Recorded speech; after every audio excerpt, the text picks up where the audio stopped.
to go to Raleigh, North Carolina, and to join the walk from Raleigh, North Carolina to Washington, D.C. But then I put the inquiry into Google's AI program, Gemini. I'm 81 years old, asking whether it's safe for me to walk that distance. And I saw the videos of the monks walking, and they were walking very fast, about 4 miles an hour. And Gemini told me, don't do it. Danger to the heart, danger to the skeletal structure, danger to other organs.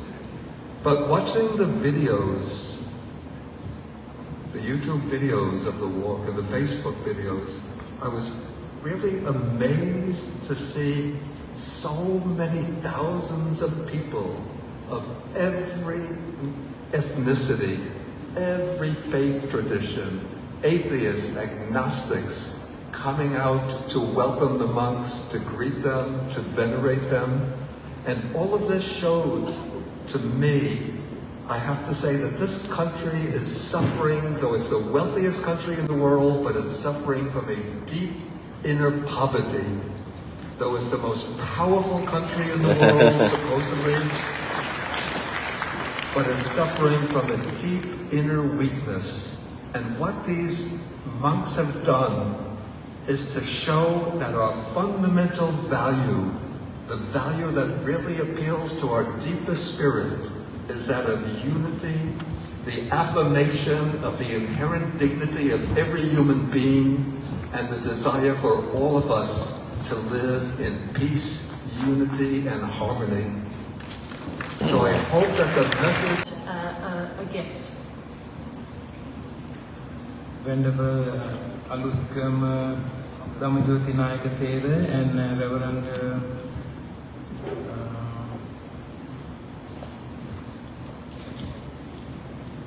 Matt Reagan, and please come forward to Yeah, please. Do a good video. Oh, let me from here. I can.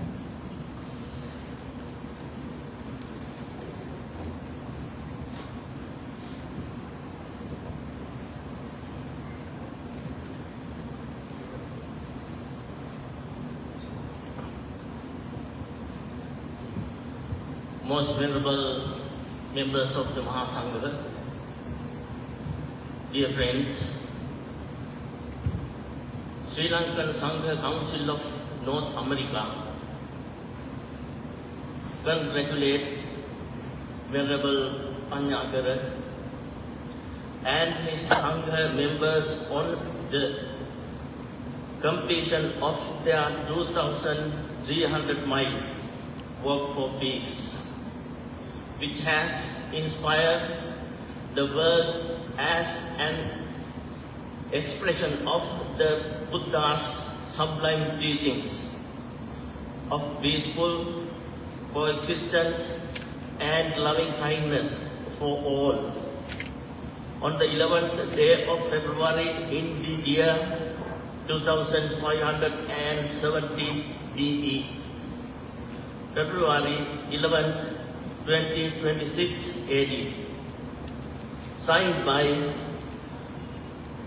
Venerable Angamaha Pandita Walpola Priyananda, Chief Sangha Nayaka of America, President and Abbot of Dham Vijaya Buddhist Vihara, President of Sri Lankan Sangha Council of North America, Venerable Katugathwata Uparatana Nayaka Mahatero, Chief Monk of Judicial in USA, President and Abbot of Maryland Buddhist Vihara, Vice President of Sri Lankan Sangha Council of North America, Venerable Abhijama Dhammajoti Mahatera, President and Chief Monk of New York Buddhist Vihara, Assistant Secretary of Sri Lankan Sangha Council of North America, Vice President of Buddhist Council of New York. Thank you. May all you be well, happy and peace.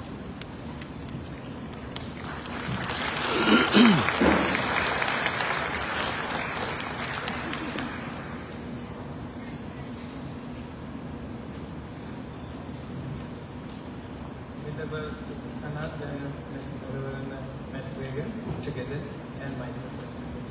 So we are all looking forward to hearing Bhante Panyakara. So this is very brief, but this is from the Buddhist communities of Washington, D.C. We've been watching and waiting for you to come. So we hope with this small plaque, maybe in the future you can remember us and all the many, many volunteers from all the many, many Buddhist communities and interfaith communities and even no-faith communities throughout our city. So with Bhante Pratana and Bhante Tana, we'd like to present you this small memento.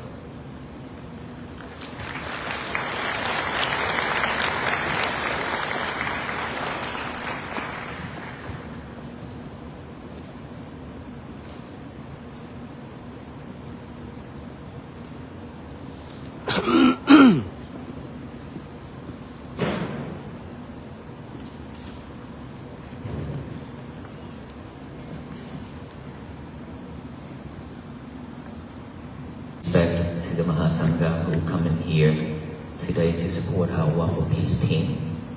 And thank you, President, that allowing us and host us here in this special event. And thank you everyone for coming out for this mission, War for Peace. Thank you so much. How much time do I have? But because we have to keep up with the time, because our schedule today is very tight. 30 minutes.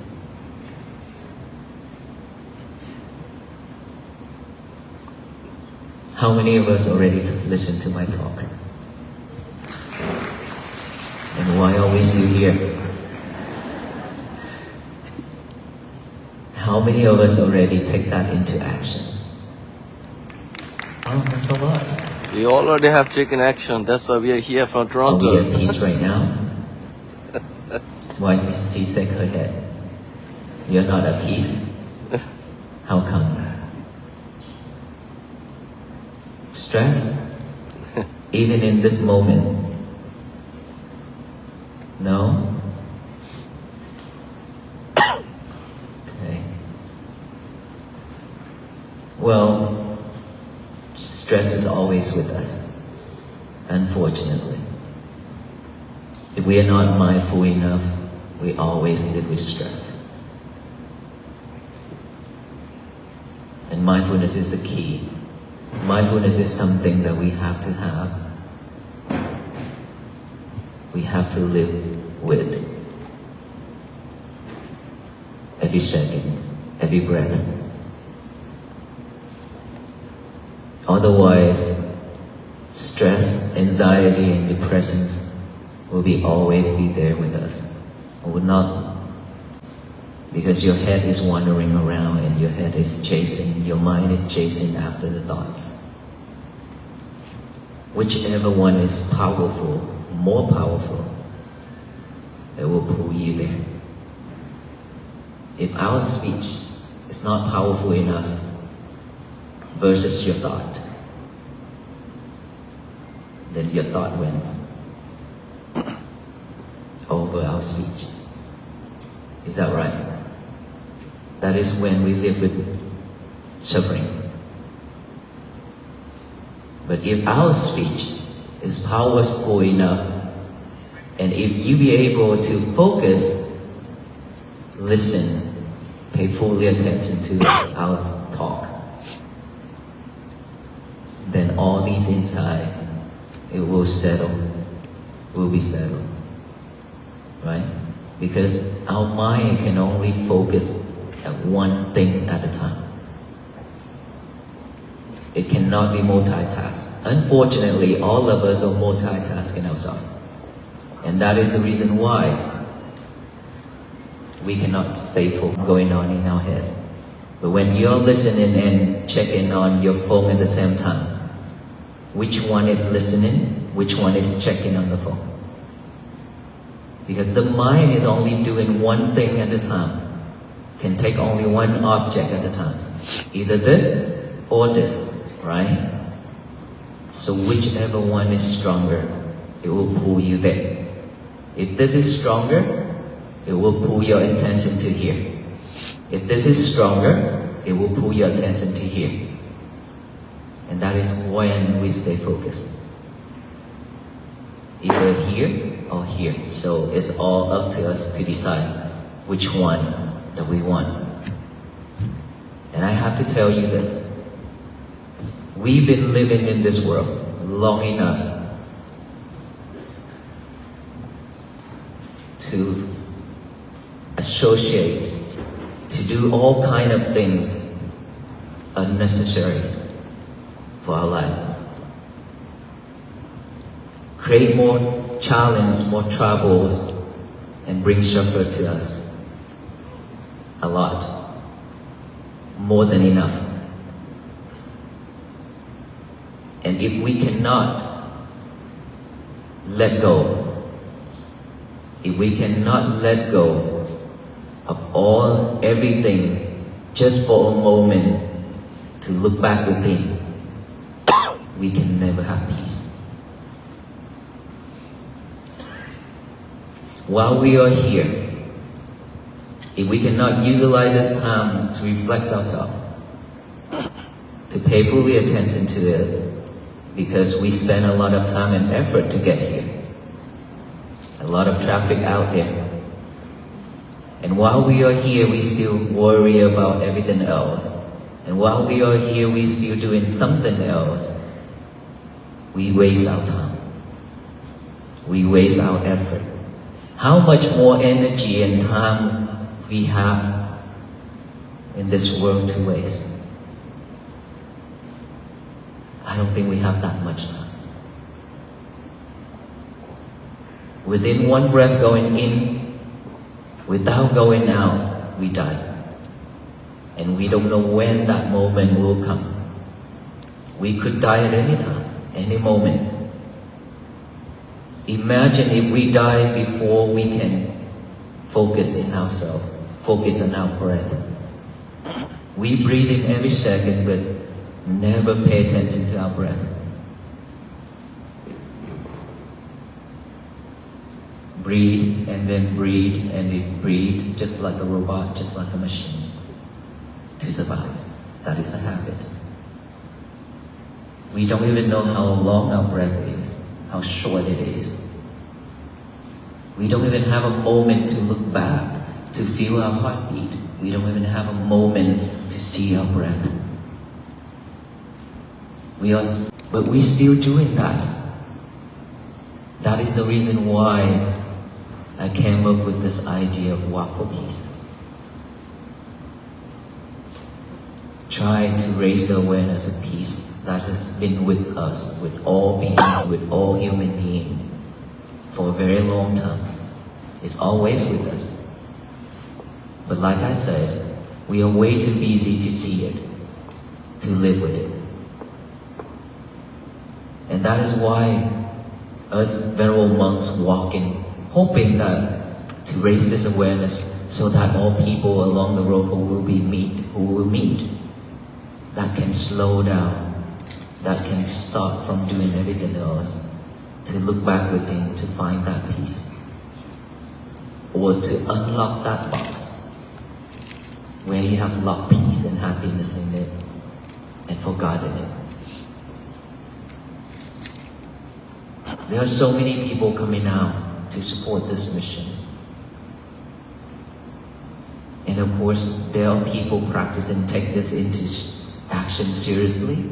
There are people just coming out for fun. There are people just coming out for pictures and social media. And there are some people just come out to offer and then go back home, go back to the old days.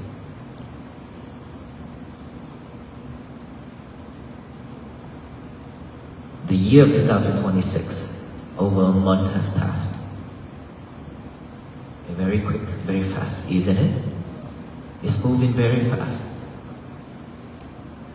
Watch and see. Year of 2026 will be gone very soon. And we really don't know if we'll be able to survive within this year. We still stay alive within this year. We don't know. Everything is impermanent, including this life. And so if we cannot take this seriously, we are afraid that if we are behind this world, we will left behind if we are not chasing the world. We are afraid that way. But look, if we cannot do something better for ourselves within this year, then our life is just going to be very, very sad. COVID-19 has killed so many people. That is disaster around the world. We are fortunate and grateful enough that we still stay alive. We still survive after the pandemic. But there will be many, many more disasters will come stronger each and every time. Are we ready for it? Are we just living in this world day by day, waiting for that moment to come? Or are we willing to change for the better? Are we willing to change this world together? And how do we change this world together? Doing wholesome things only, living in peace only. This world will be a better place for all beings to live. But in order for that to happen, it requires us to put effort and energy into it by practicing mindfulness every day. I'm standing in here in this university to talk. Mostly are students, a lot of students. Of course, this is university, it's more for students, right?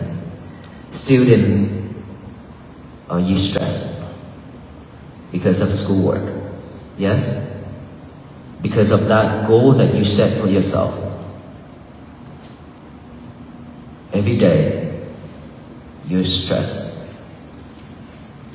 You try to stay up all night, try to figure out that problem, that schoolwork. And the more you're trying, the more you tire and suffer. And yet, you still could not figure it out.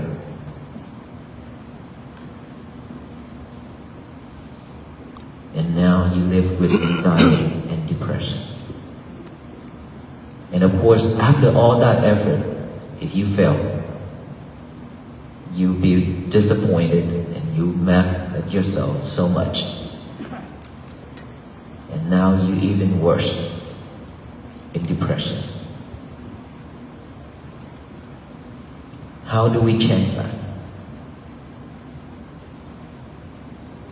How do we work through it without mindfulness? Instead of pushing yourself, all you need to do is just take a break. Take a deep breath as much as you want because it's free. The air is free. Take a deep breath and then concentrate on your breathing. Add awareness to each and every breath going in and out. Naturally, knowing each breath going in, each breath going out. When thought arises, don't try to eliminate or push it away. Simply just observe that thought. Acknowledge that thought as thought. Silently come back here with the breathing. Another thought pop up. Believe me, you have millions and millions of thoughts. Because you record it in here every single time when you associate with people. When you're doing things, when you see things, you hear things, you smell, you taste, you touch. It's recorded. After it's recorded, it will rise up and rise up and rise up every single time. It's right now, like I said, we have full of thoughts. If we cannot pay attention to my talk, we will live with thoughts. We suffer. Right? So if we are clever enough to know our thoughts, to acknowledge that thought, back here with the breathing. Concentrate on our breathing. We breathe every second, like I mentioned earlier. Now we just add awareness to each and every breath going in and out. That's all we need to do. When you hear noise, sound, observe that. Acknowledge that as sound, come back here with the breathing again. When you have any type of feelings within this physical body, itchy, numb, pain, anything, concentrate on that. Observe that. Acknowledge that as feeling or itchy or numb, come back here. We train ourselves to come back to this present moment, live with this present moment here and now. We don't have this habit. We never have it because we live in the world where we always multitasking ourselves. That is why we cannot stay focused, remember? And so now we need to train ourselves just like a baby.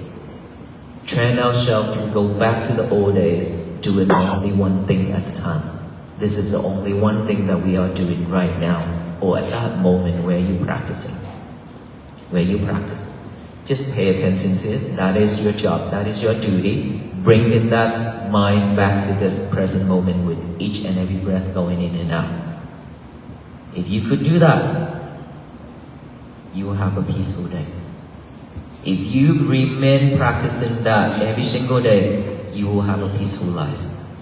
And peace always begins from within, not without. Not out there.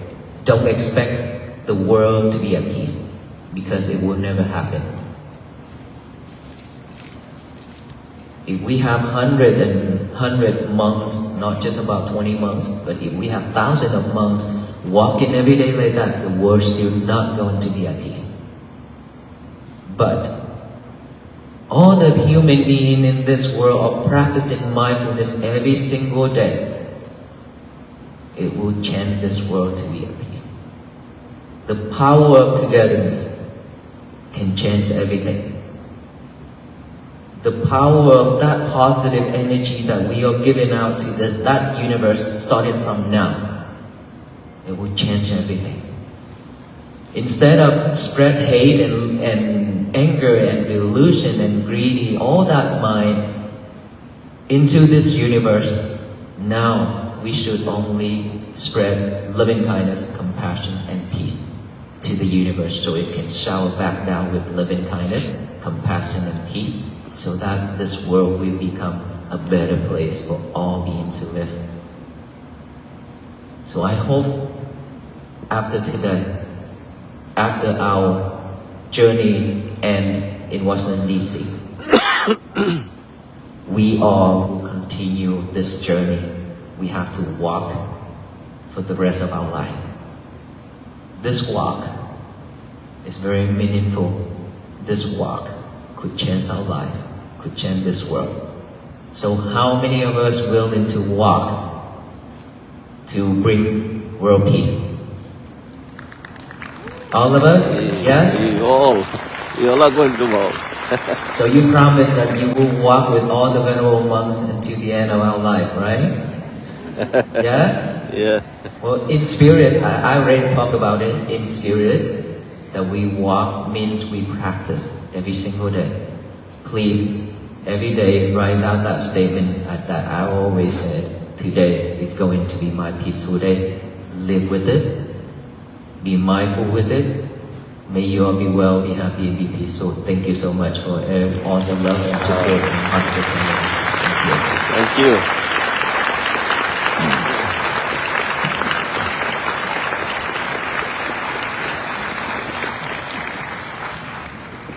Please join me in thanking all of the venerable monks and Bhantes that have come with us today.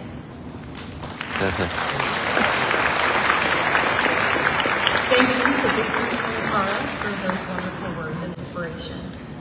The Bhantes are going to head out of the district. Yes.